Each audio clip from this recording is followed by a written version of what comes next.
Good afternoon, everyone, and welcome to Trolleheim with your host, Rabbi Anibal. Thank you so much for tuning in, and welcome, Brenda, Anastasia, David, and I think that's it for now. Wow. Okay. I guess now that we are approaching the summer, people are going to start taking it easy.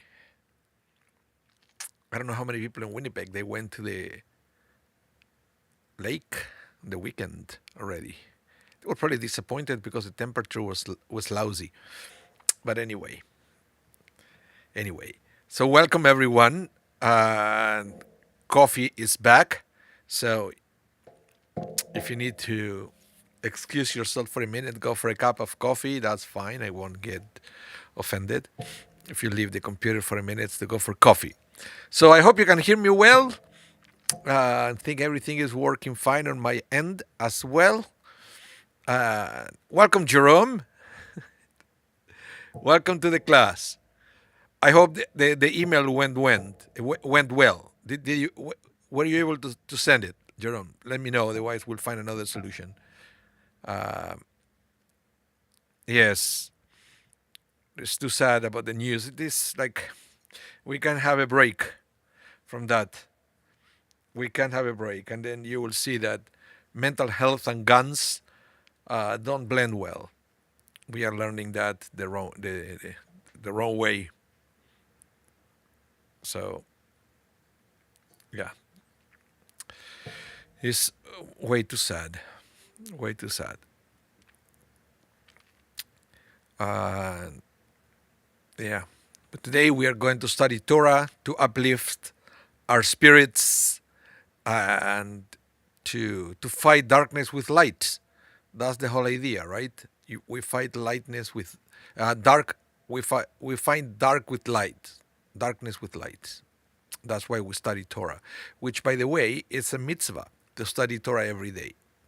It doesn't mean that you have to spend all day study Torah, but you should find a way to study a little bit of Torah every day. It could be through a podcast, could be through, there are different websites that they provide daily classes. Sometimes I get emails every time that they post a new class to this website, and I have emails all the time, which of course I have no time to go check them out.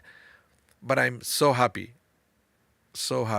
that that in this generation we have the opportunity to live whatever we want to live, and then you can find teachers all over the world.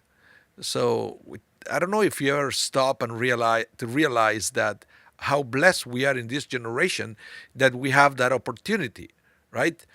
So you can pick one of these big scholars in New York, and I could be here in Winnipeg taking classes with a scholar in New York. It's amazing. Nowhere before in history Jews had access to such opportunities, but in this generation we can. So if we don't study, it's not because you can't find classes. In fact, the number of free resources that you can find, it's unbelievable. Welcome, Amparo. Welcome to the class. And yeah, and then if you go back in time also, not so long ago, 100 years ago, 200 years ago, to go and study with teachers, you have to pay for everything. And access to Jewish education was so expensive and exclusive and elitist. And now it's so there for the world. You don't even have to be a Jew to study about Judaism in these days. You can go to all this website and have, believe me, like world-class lectures from the best teachers around the world. So that's great. That's the way we fight darkness with light. we study, we improve ourselves, we do good deeds. That is what we're supposed to be doing. Not to allow the darkness to get into our lives. It reminds me every time that I read news like the two people killed outside the museum in the United States. Uh, every time I see like that, I have the image of Noah's Ark. Remember Noah's Ark, the description in the Torah, that it says that it has to be covered in what is the word they use there? Because uh, it has to be coated in a material that they wouldn't, it wouldn't allow the water to get to the inside. So if you think about it, in the middle of the flood, all the storm outside, it was crazy. It was crazy. But inside the ark, peaceful. It was peace. So sometimes that's what we have to do with ourselves. We have to coat our lives with something that it won't allow all the negativity to make it into our lives. And that is called Torah. That's why we study Torah. To cover ourselves. Yeah, Brenda, you say waterproof. The ark was waterproof, but we should become like a bad news proof. So you won't allow, we won't let all that negativity to affect that to the point that we want to be revengeful or anything like that. That's why we study every day, to remind us of what is expected from us.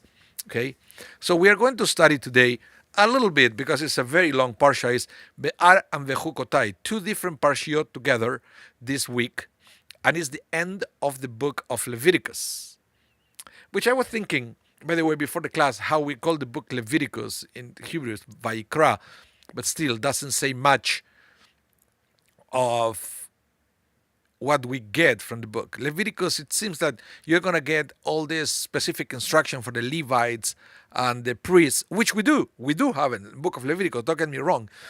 But there is so much more that to call the book, or to think that the book is it's just a book about priests and Levites, it's not fair. It's not fair to the book of Leviticus. We have some of the most beautiful verses in the Torah, like love your neighbor as yourself. That is a commandment for the entire Jewish nation, and it's in the book of Leviticus. So, yeah, it's not just about all the specifics of the temple, but also some of the most beautiful mitzvot to improve our lives, like love your neighbor as yourself. The other thing that we are going to read this weekend, and it's too bad because I won't be presenting a sermon to the congregation because there is a bat mitzvah, and the bat mitzvah is going to present the Dvar Torah this weekend. But there is an episode towards the end of the book of Leviticus where it says that you could make a promise or a vow back in the day, and taking your life as collateral to the vow. You take your life as collateral. What does it mean? Right? It's not that if you don't fulfill your promise, you're gonna be killed. But basically, what you said is, you promise something to God. God, if you give me this and this and that, or this or that is gonna happen, then I'm gonna have to redeem my life by its value. So what is the value of a life? Have you ever stopped thinking about that? What is the value of a life? Can you put a value of a life? Well, in this case, the Torah said there was a value. If you did such a vow, right? The Torah said, well, if you're a male over 20, then the value of your life is 50 silver shekels. Take it. Just like that. 50 silver shekels if you're a male over 20. If you're a woman, I think it's 30 shekels. It's a different value. And then if you're a kid, it's a different value, and so forth. It's fascinating the way it's said. But then in many other cases, you could take animals or other objects as collateral for a vow, And then it says, in that case, you don't know how much the value, the Kohen, the priest, is going to tell you how much that value. And then once the promise gets fulfilled, you have to pay that. Presumably to the temple. I'm not sure how it used to work in those days, but it's all in this parsha. You go read it, or if you connect with us this Saturday, you will see on the subtitles all this saga, all the promises, and how much a life is worth. Just saying. Okay, so let's study. Let's bring for you the material that I have for today. Otherwise, we are not going to be able to do everything that I want to teach you. So, one of the, as I mentioned before, Book of Leviticus is not just for Levites and priests. Has many day-to-day commandments, and this is a perfect example of how specific the Book of Leviticus is about the way we should behave. Because it's not just about, because again, think about it. All the rules for the Levites and the priest represent somehow or encapsulate somehow the commandments that they are related to our spirituality and to our connection with God. And so we don't want people to think that that's the important part of the Torah. So even the same book, the book of Leviticus, contains many commandments like this one that you have in front of you. Listen to this, because this is beautiful. It seems to be nothing to do with spirituality, but it does, and that is a mistake, because the whole idea here is that by being ethical individuals, we are strengthening our connection with God. Every time that you behave properly, we are removing impurities that they will stop the light of God to reach our souls. Think of it that way. And I explained this concept when we study about the high holidays and Rosh Hashanah and Yom Kippur. We come to synagogue, we pray, we repent, and then what we do when you repent is you remove all the impurities that been accumulating around our souls, that it will stop the light of God to reach your soul. It's like never cleaning a window. If you never clean a window, eventually you won't have the outside light, and then when you don't have the outside light, you still need to function, so you will turn on an inside light so you can see. And again, it's exactly what happened with our lives, because we are not allowed, we are not allowing the light of God to reach our lives. Then we find we find ourselves reaching out to artificial things or people, man-made things, if you know what I mean. We replace God with artificial things. And why we do that? Because we don't have the full extent of the light of God shining in our lives. So the more we clean up that spiritual window, the less we will need to rely on artificial things. That's the whole idea. So one of the ways we do that is by behaving ethically. So I will read for you and listen to the extent on how important it is for the Torah that we behave properly. It says, Leviticus 25, verses 14 and 17. When you sell property to your neighbor or buy any from your neighbor, you shall not wrong one another. Okay? And then there is another verse on top of that. Do not wrong one another, but fear your God, for I, the Lord, am your God. Let me tell you what I like about this, is that the Torah starts by giving a specific example. It said when you sell property, right, or you buy property or whatever, don't cheat. Don't cheat on your business.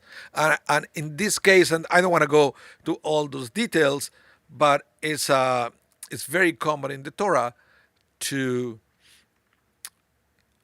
give one example that includes many other things, okay? It's very common in rabbinic writings as well that they go to one example that is an umbrella example.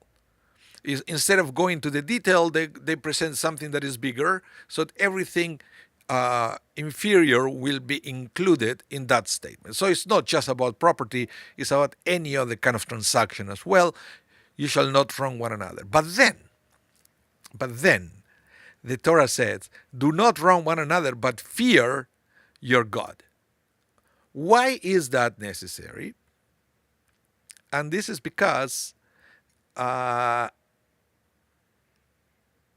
you can find ways, and this is very common, unless, correct me if I'm wrong, right? Please use the chat to let me know if I'm wrong, that there are ways to legally cheat in business.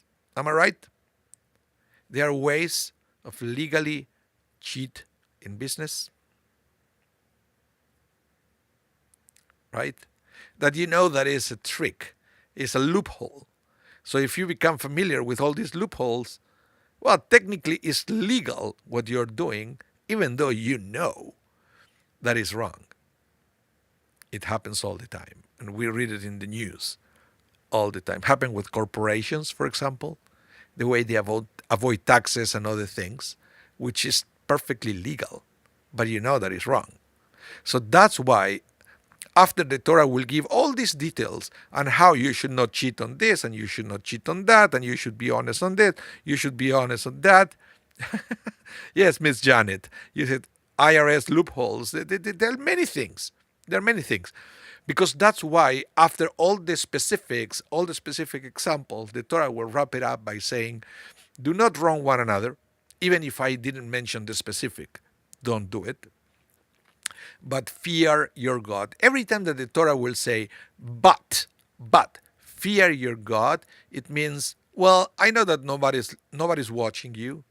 There are no witnesses. Nobody will ever know that you cheated. Because there are many cases that you know that nobody will ever find out that you cheated. In those cases, when you know that nobody will find out, because nobody can see you, God is seeing you. That's why he will say, do not wrong one another, but fear your God. God is watching. God is watching everything we do. Okay? So, any comments, please let me know, like the IRS loophole. But it's interesting, Miss Janet, you're telling me that you are from the United States with the IRS comment. Here in Canada, CRA, Canada Revenue Agency. I don't, I don't know how to say it in French, even though every time I receive a letter from them, it's written in English and in French. And it makes me shake every time I open the letter. There was a time that I was audited and I had to put together all the papers. It's ridiculous what you have to do. Ridiculous. And then there is always something missing, so you have to send something else. So, but you have to do the right thing, right? You have to do the right thing.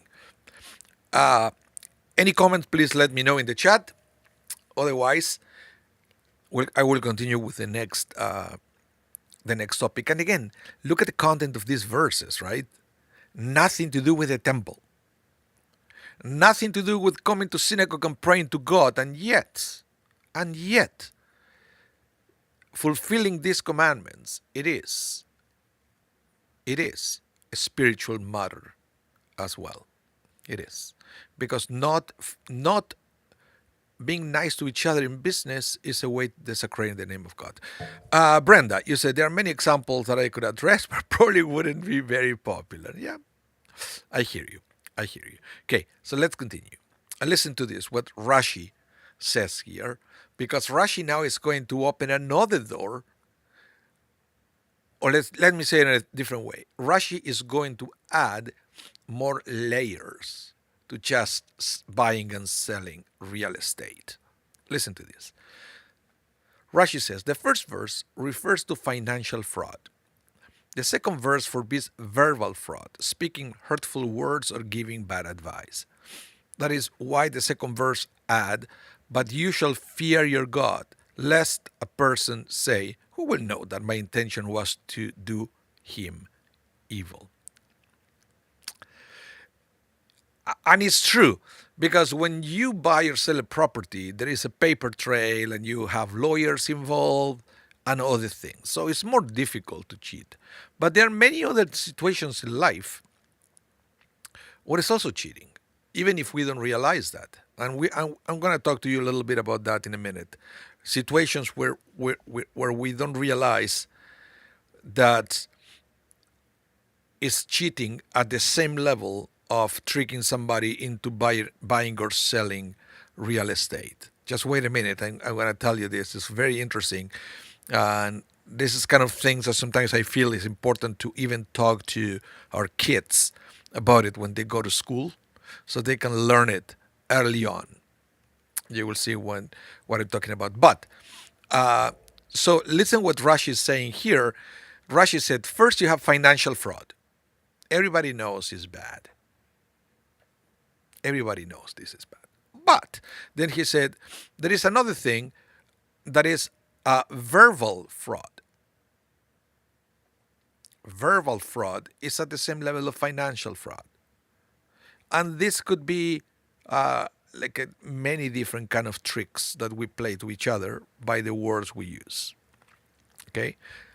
The example here is giving bad advice, but we know that it can go way beyond that. Let's continue.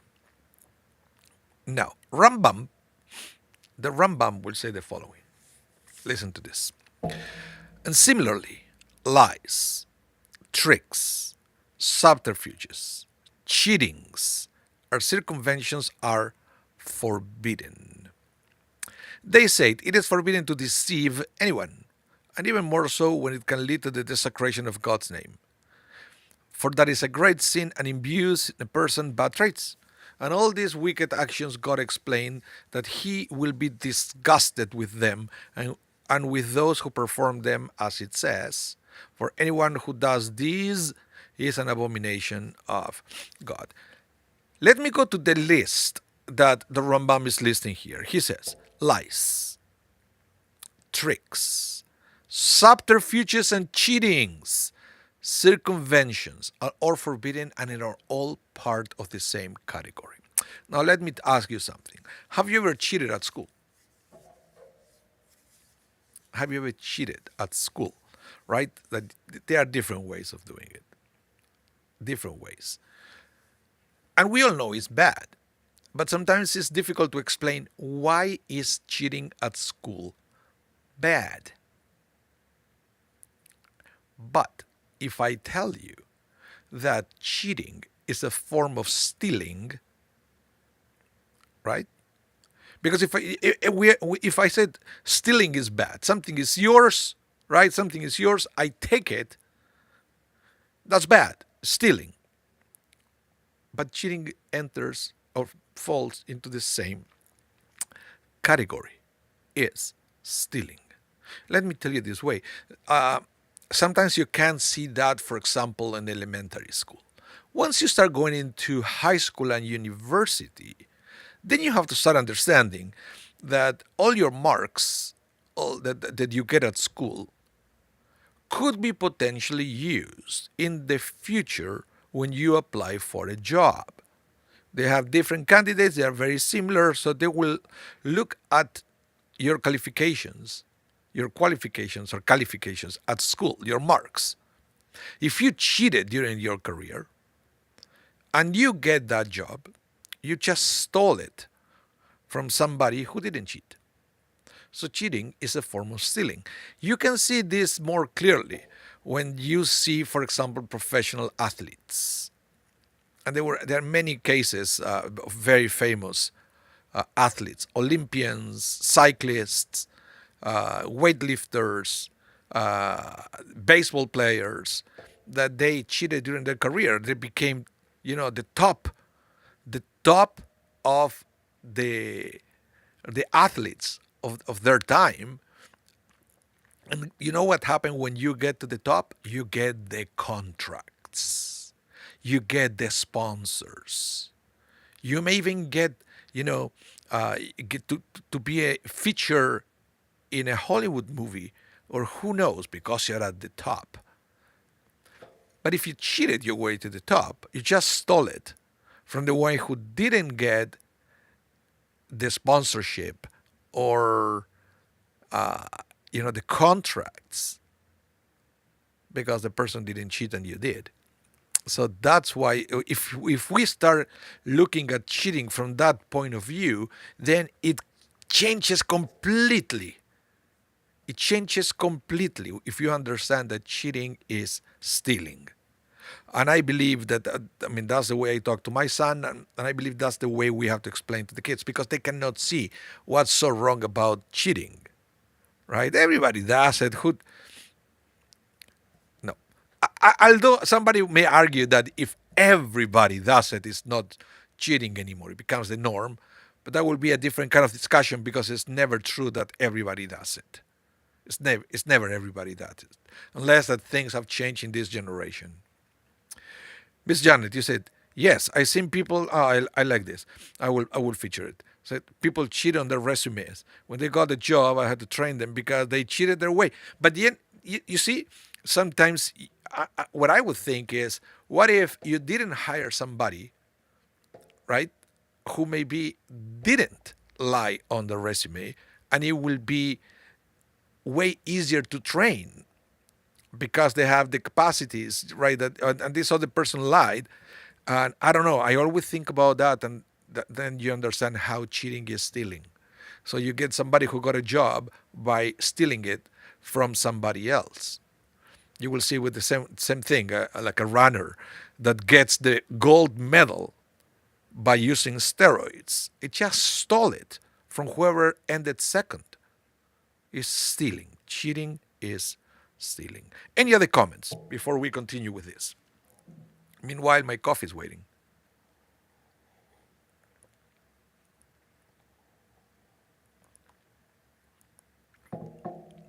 Yeah, yeah, would be great if we don't cheat. Yeah, but you see here, this Rabbi Menashe Klein, he said something very interesting. He said cheating is a clear violation of Geneivat Da'at. That is the technical thing. Sometimes the way the rabbis call the cheating. Okay, Geneivat Da'at, and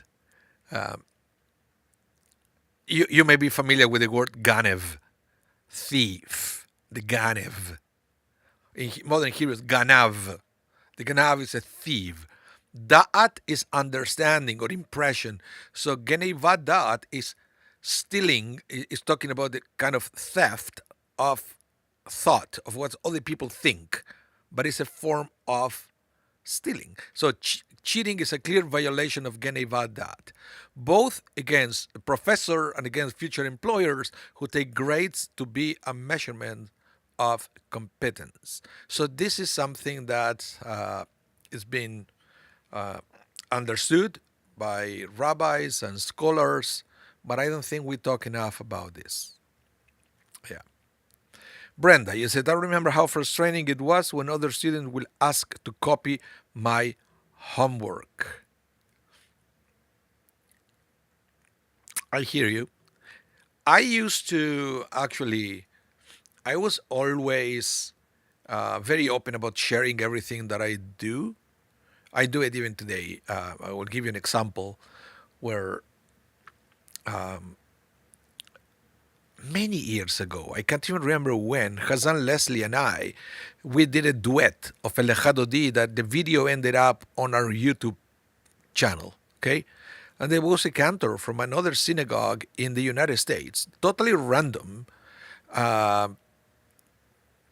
that requested, hey, is there a way that I can get a copy of that arrangement?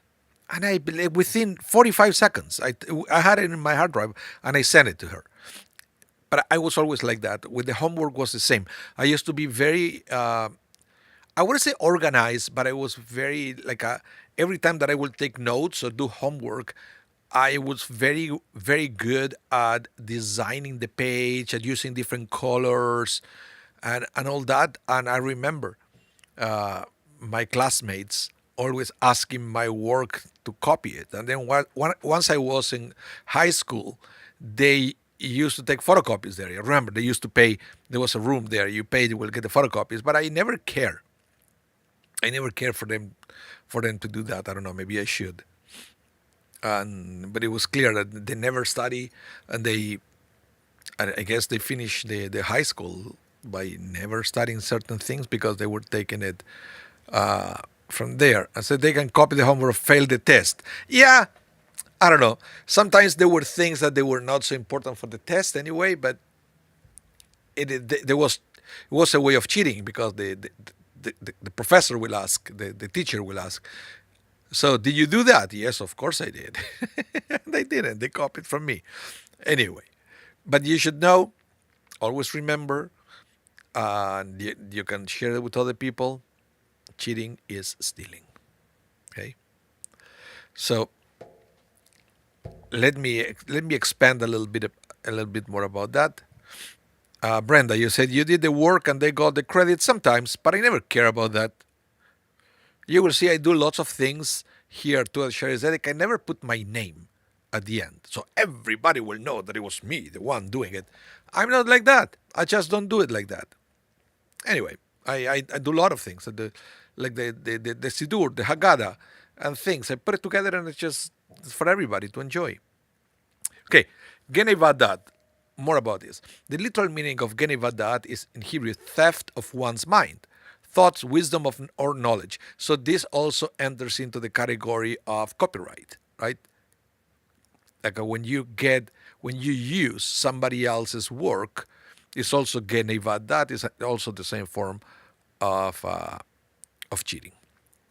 Okay, so thoughts, wisdom of knowledge, etc. Fooling someone and thereby causing him or her to have a mistaken assumption, belief, and or impression. Thus, the term is used in Jewish law to indicate deception, cheating, creating a false impression, and acquiring undeserved goodwill. Again, but that goes beyond lying. Any words or actions that cause others to form incorrect conclusions about one's motives might be a violation of this prohibition. One does not have the right to diminish the ability of another person to make a fair and honest evaluation, whether in business or interpersonal relations. And this enters into a gray area. For example, that there are many marketing strategies and advertisements that they could be a violation of Genevadat.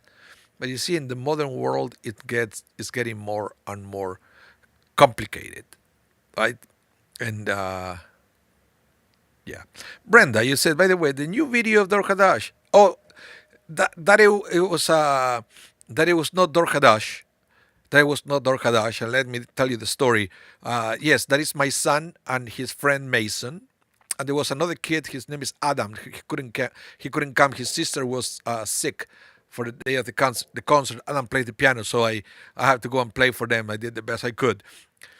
But they wrote that song for the Yom Ha'atzmaut Song Contest at Grey Academy, at the Jewish school. And when Leslie decided to invite them to come and sing at the concert, we didn't know how well or bad that song will do for this song festival, right? We just played by faith, and they ended up getting second place. So it was good. The first place was amazing, but they were very happy that they were able to perform it once again. And the kid who sang, his name is Mason, and he's having the bar mitzvah in the winter on a cruise, and he's a very good friend of my son. So we are going to his bar mitzvah on a cruise, and they are gonna sing the same song at the cruise for the party for that bar mitzvah. So, but it's good that they find ways to connect with Israel through music. So yeah, they wrote that song. It's the second year my son participates on that. But my son is in Dor Hadash, but that was not part of the Dor Hadash project, that song. Okay, so let's continue. Now, It says legally, it is only forbidden to defraud one's fellow. Okay, you should not cheat. You should not pretend to be something that you're not, etc. But listen to this. But a chassid must go beyond the letter of the law and take care of not to fool himself either. I like this because this is also something that we never talk about, right? They said you should never cheat. You should never fool somebody else. But what about yourself? What about yourself? Don't we sometimes lie to ourselves, and or we lie so much that we end up believing the lie, right? So it's interesting that we should also not fool ourselves. Brenda, so you will be officiating? Yes, I'm going as a rabbi, but it was a long story how that came to be. It's because I'm a friend of the family, and they did it through the Shari Zedek anyway. So yeah, I am going to that cruise. To be honest, I'm not a cruise kind of guy. I'd rather go to a beach in Mexico, but I will do it for them. Yeah. Any questions about the topic?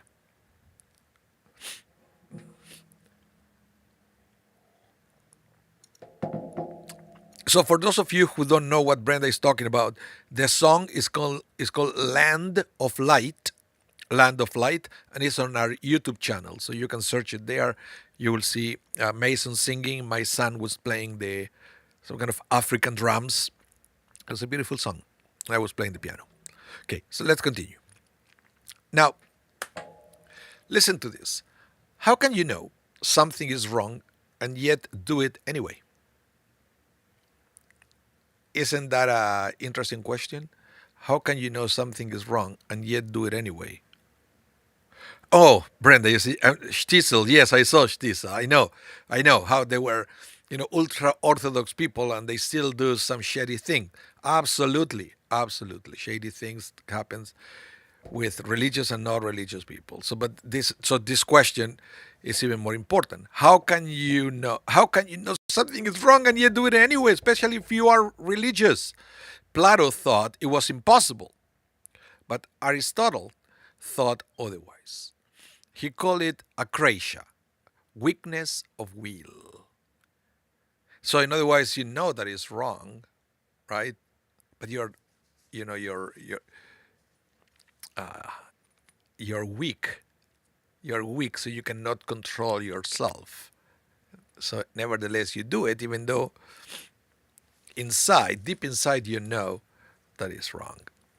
He called it akrasia, weakness of will. The Bible begins with the most famous of all stories on this theme.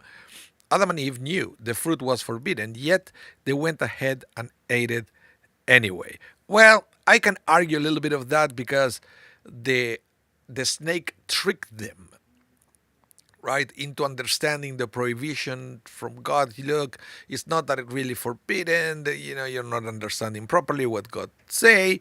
So, so here we have an instigator that it was the snake. But yeah, I guess at the end of the day, they could have, if you have a doubt, you don't do it just in case.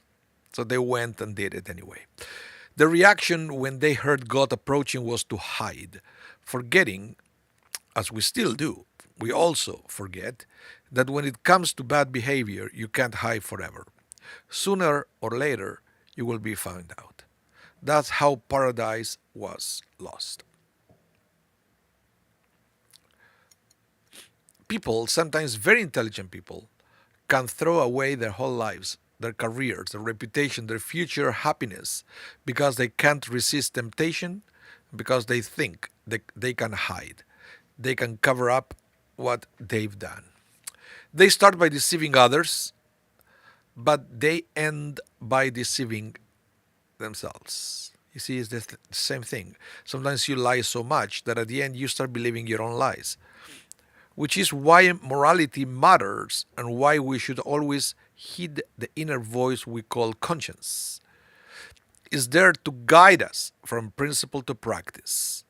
It's our satellite navigation system as we chart our course through the wilderness of time.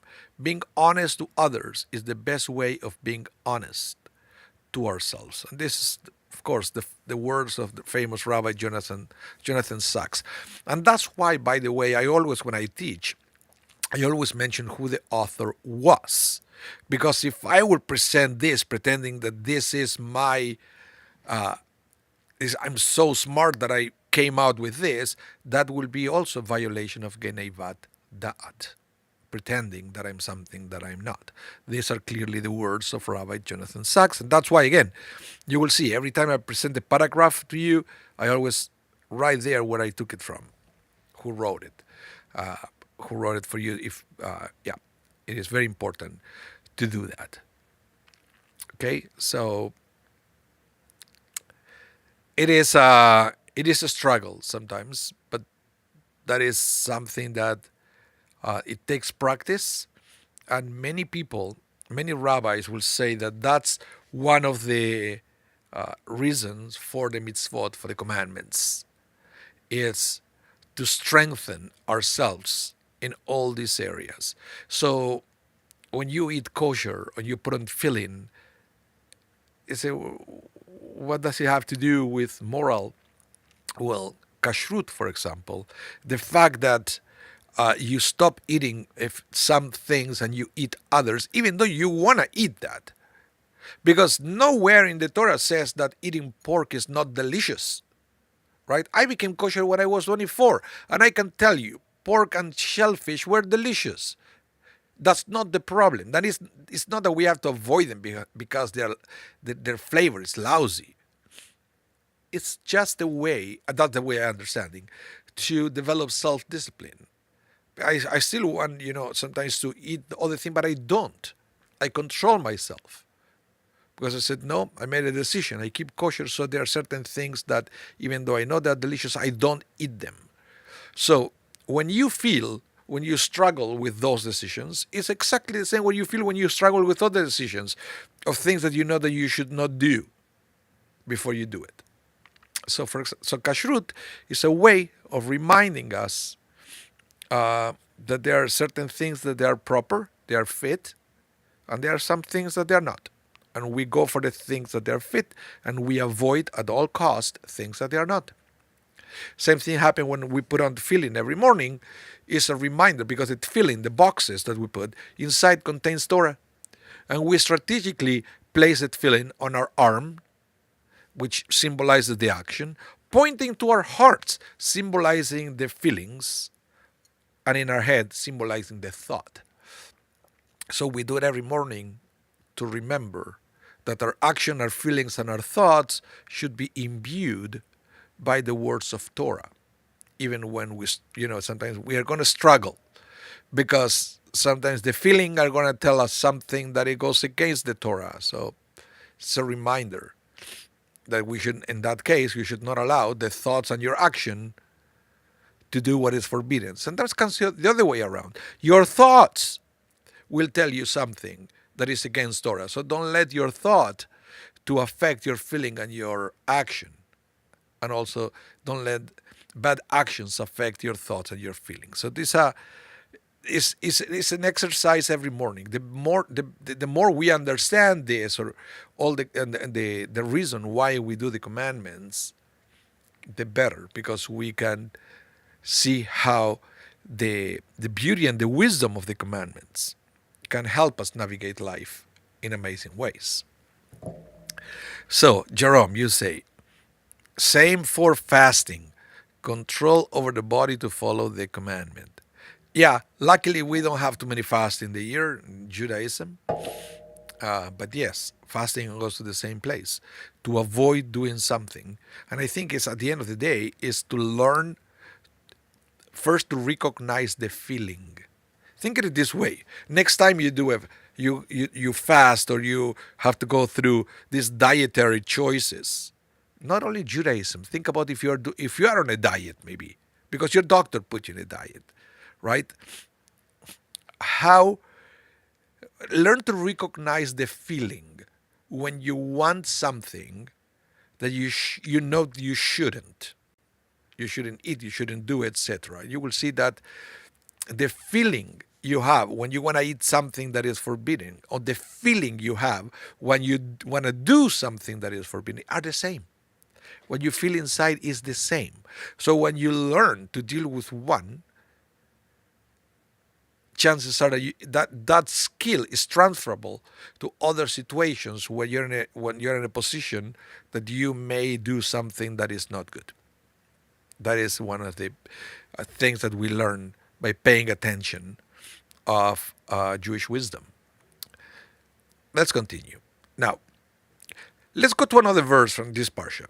It says, this is the second, remember I told you, this week we have two parshiot, Behar and Bechukotai. So Bechukotai says, if you follow my laws and faithfully observe my commandments. Let me read it in Hebrew. Im Bechukotai teilechu ve'et mitzvotai tishmoru ve'asitem otam. Okay? So, if you read this without any kind of background, at least that's the way that I will approach it, I will have trouble understanding the difference between my laws and my commandments. Why is the Torah mentioning here two different categories? If you follow my laws and faithfully observe my commandments, aren't those the same things? Aren't the commandments the laws of God? Right? Well, yes and no. Technically, yes. Both are at a level, both are synonyms. Okay? But then when you start getting closer to those words, you understand that they are different type, or different kind of commandments.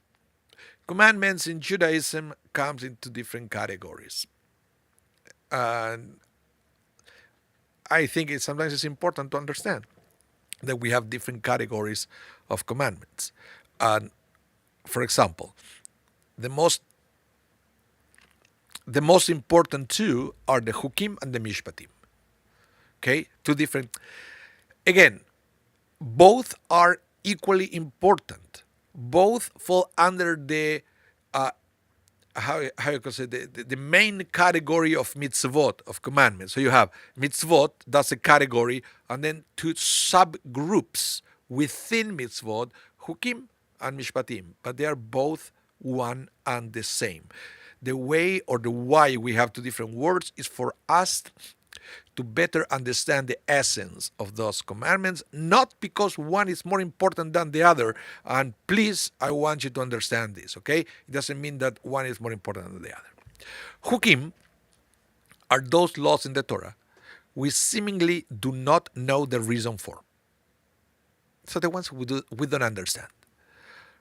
For example, the prohibition to wear shatnez. Or forbidden mixture is like a shatnez is when you cannot wear in the same garment wool and linen together.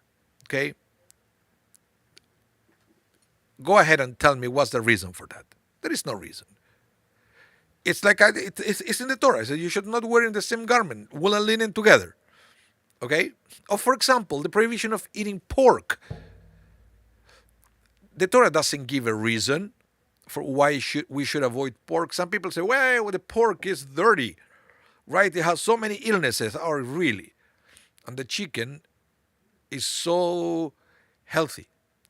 If you follow the news, you will see that they are all over the United States all the time, that they have to sacrifice millions of chicken because they have the avian flu and other things. The chicken also carry illnesses. Cow and lamb, and they also carry illnesses. So the real reason why we cannot eat pork is hidden to us. The Torah doesn't say why. Especially in this generation, what would be the problem? There is refrigeration. We have antibiotics, and we have other things that we can keep pork, cows, and chicken healthy if you need, right? So every time that you read a commandment and you don't understand the why we have to do that, congratulations, you found a chok. The plural is hukim. Okay? Just like that. To make it very simple. If you see something in the Torah said, why do we have to do that? Mazal tov. That's a chok. Then the other ones are the mishpatim. Okay, the mishpatim are laws for which we know the reason, even because they are super obvious or because the Torah will tell us why. Okay, example are the prohibition as of stealing or taking bribes or cheating like we studied today. Those are uh, these are laws that any normal and decent society will enact and in fact thus enact. Right? So again, if I say, for example, the prohibition, if the Torah said, you shall not murder, do I have to explain that to you? Why the Torah says that? I hope not. If I have to explain that one to you, then we have a bigger problem, right? But we all know. And in fact, the rabbis will say that the mishpatim are the kind of commandments that even if God never revealed the Torah to humanity, humanity will figure it out by themselves. All those commandments are mishpatim. Now, the one that you need the Torah to learn, because otherwise, who will come out with the idea of not mixing wool and linen together or removing pork from the diet, unless it comes from God, right? Those are hukim, the two categories that we have. So the Rambam will take all the think about the different commandments to another level, and he said, the Rambam, the eighth fundamental principles of Judaism is that the Torah is from heaven. Okay, it means that we must believe that this entire Torah, which was given to us from Moses, our teacher, may he rest in peace, is entirely from the mouth of the Almighty. Okay, so this is very interesting because it's not that we fulfill the mishpatim, the logical commandments, because they're logical. That's not the fact that we can understand them is a bonus. But that's not the reason why we do them. The reason why we do them is because they were commanded by God. That is an essence of Judaism, and it's kind of explained here by the Rambam. And the same reason why we fulfill also the mishpatim, the hukim, sorry, the one that they are illogical, the kashrut laws. We eat kosher because it's in the Torah, because God said so. All this is also true, continued the Rambam, for the explanation of the Torah, the oral Torah, which was also received from the mouth of the Almighty. The manner in which we today perform the mitzvot of, for example, the sukkah, the lulav, the shofar, the tzitzit, the tefillin, and other items is precisely the way that God, blessed be He, told Moses, who then informed us, the one whom God appointed as an agent is surely to be relied upon. So there are many things so we have the hukim, we have the mishpatim, and also the Rambam is reminding us that we also have the oral Torah. It's a belief within rabbinic Judaism. That is the kind of Judaism that we practice. Remember, the name of our religion is not Judaism, it's rabbinic Judaism. There were other forms of Judaism in the past. We got the Karaite Judaism, the Sadducee Judaism, and but the one that became mainstream is rabbinic Judaism, and we believe that there is an oral law, there is a set of laws that they were taught orally to Moses, and all that information was passed from generation to generation until at one time it was written down in the form of what we call today the Talmud. Okay? So, for example, the animals that we eat, that they are kosher, we have to slaughter them with a cut in the side of the neck. Nowhere in the Torah says how we have to do that. So how do we know that we have to slaughter the animals with a cut in the side of the neck? Oral law. We believe that was communicated from God to Moses, and so forth. There are many other things like that we do it because it's oral law.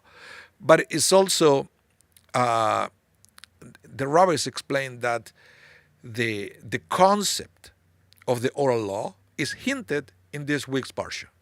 Where so? Where so? What is the oral law hinted in this parsha? Leviticus 26:46. This it says, "These are the statutes, the ordinances, and the Torah with an S. In Hebrew is Torot in this parsha, that the Lord gave between himself and the children of Israel on Mount Sinai through Moses." So Rashi has to explain here, because Torahs or Torot could also mean instructions. The word Torah could be referred to the Torah we read in the synagogue, or could also be any kind of instructions given to God. But so that's why Rashi explained here why the plural form Torahs. This denotes two Torahs, one written Torah and one oral Torah. It teaches us that all was given to Moses on Mount Sinai. And this is also from this parsha. Okay, so this is what I wanted to teach you today. So thank you so much, everyone, for tuning in and for attending this edition of Torah L'Chaim. It's always great to have you here sharing this virtual space so we can study together, and we can, as I mentioned at the beginning of the class, we can continue fighting darkness with light. The light that we learn from the Torah, that it would allow us to become evil proof, right? The same thing that some things are waterproof. Doesn't matter how much water on the inside, the water doesn't come to the inside, so we become evil proof. Doesn't matter how much evil you see around you. The Torah is the best protection to keep our souls intact, so we can keep shining and we keep sharing light with the world. We never pay back evil with evil. We keep sharing light with humanity. So thank you, everyone. And remember, if you missed any part of this class, it's going to be rebroadcasted tonight at 8 p.m. Central Time, so you can watch it all the way from the beginning if you want. Otherwise, it's going in a few minutes. It's going to be sitting there on our YouTube archive, so you can replay it. Thank you so much. Have a wonderful rest of your day, and stay safe. I hope to see you soon. Bye, everyone.